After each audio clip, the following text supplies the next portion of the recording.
Os santos são sinais da presença do ressuscitado na história.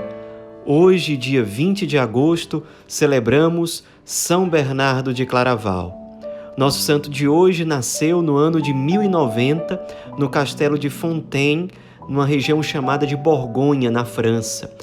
Sua família fazia parte da nobreza e ele foi o terceiro de 7 filhos. Ele, desde criança, se destacou muito, seja pela sua inteligência, seja pela sua beleza física. Ele tinha, inclusive, uma personalidade muito cativante. Com 9 anos de idade, ele já se destacava nos seus escritos, na literatura, na forma de escrever poemas, etc. E também, já desde novo, ele mostrava muita sensibilidade para com as coisas de Deus. Pediu ao seu pai, muito novo, a liberação para que ele se tornasse um monge cisterciense. O pai achou aquilo muito estranho, um monge ir logo no mosteiro mais pobre que existia na época, que era a abadia de Cister, os cistercienses.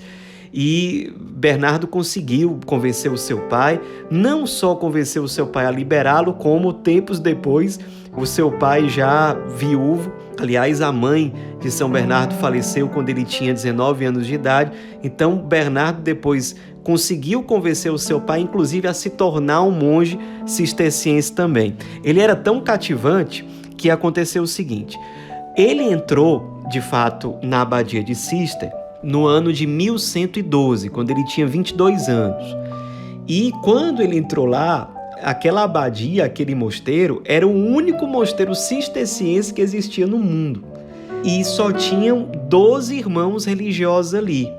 Só Bernardo trouxe para dentro daquele mosteiro 30 homens, inclusive seu pai, tios, primos, irmãos dele, amigos.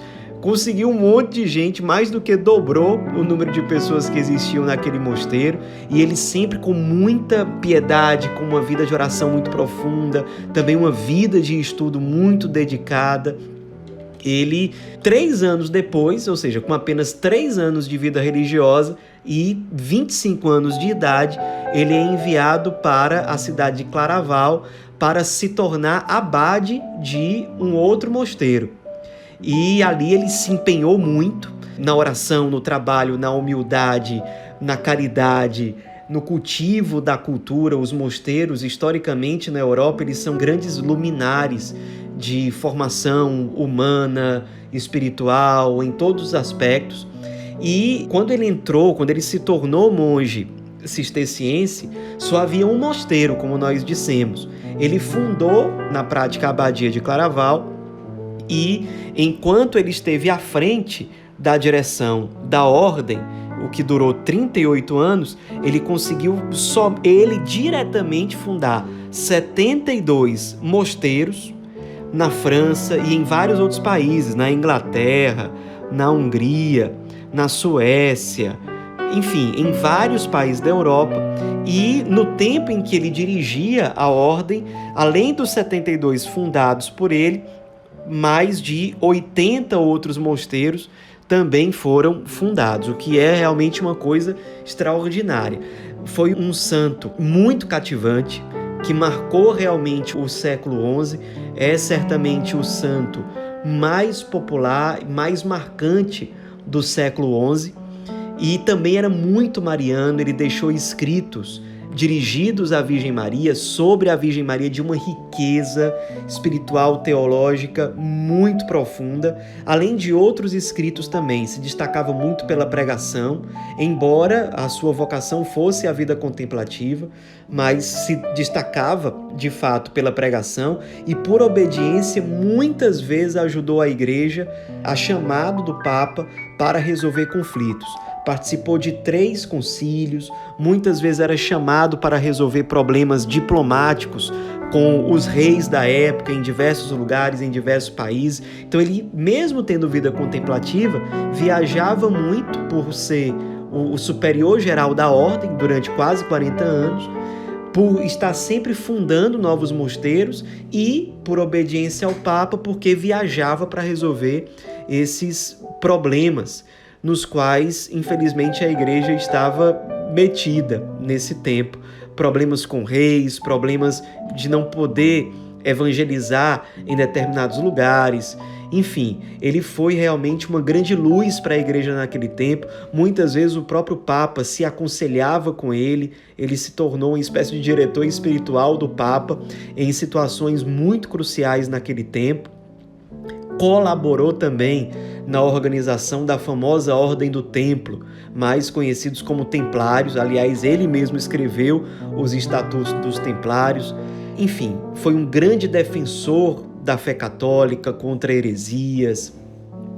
Foi um homem de profunda espiritualidade. Aliás, certa vez em oração, Nosso Senhor apareceu para ele dizendo o seguinte: fala aos outros sempre, pois serás inspirado pelo Espírito Santo e receberás a graça especial de compreender as fraquezas das pessoas e ajudá-las. Então ele tinha essa graça extraordinária, um carisma extraordinário de compadecer-se das fraquezas do outro, das dores do outro, para com isso, com palavras acertadas, guiadas pelo Espírito Santo, ajudar essas pessoas.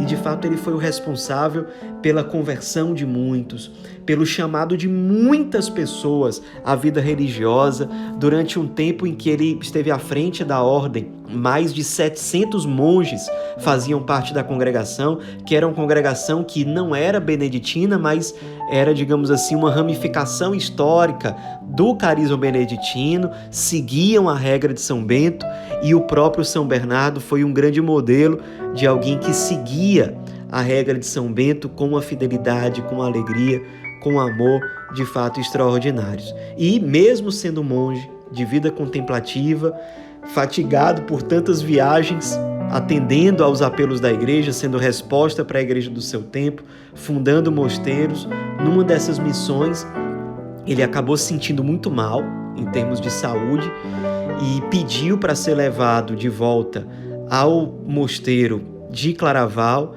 e foi ali que ele morreu santamente, rodeado pelos seus monges, muitos dos quais entraram na vida religiosa vendo o ardor, o testemunho, a alegria de São Bernardo em falar da vida religiosa, dos votos de pobreza, castidade, obediência, do amor ao Cristo, à Virgem Maria, da beleza da vida contemplativa, de servir à igreja, enfim. Esses monges que certamente muito gratos a São Bernardo acompanharam sua santa morte no dia 20 de agosto de 1153, quando São Bernardo, portanto, já tinha 63 anos de idade. Apenas 21 anos depois, no ano de 1174, no dia 18 de junho, ele foi canonizado pelo Papa Alexandre III. Alguns séculos depois, em 1830, ele foi declarado oficialmente doutor da Igreja pelo Papa Pio VIII, especialmente por conta do seu testemunho de fidelidade ao Evangelho, a sabedoria e a beleza de suas pregações, de suas obras, enfim, realmente uma grande luz para a Igreja, um santo que marca a história da Igreja por tantos motivos, um santo cativante, que amava profundamente Jesus e Maria, uma espécie de segundo fundador da ordem da qual ele fez parte, para a qual ele se ofertou inteiramente e que ele governou com tanto empenho, com tanta docilidade e com tanta sabedoria durante tanto tempo.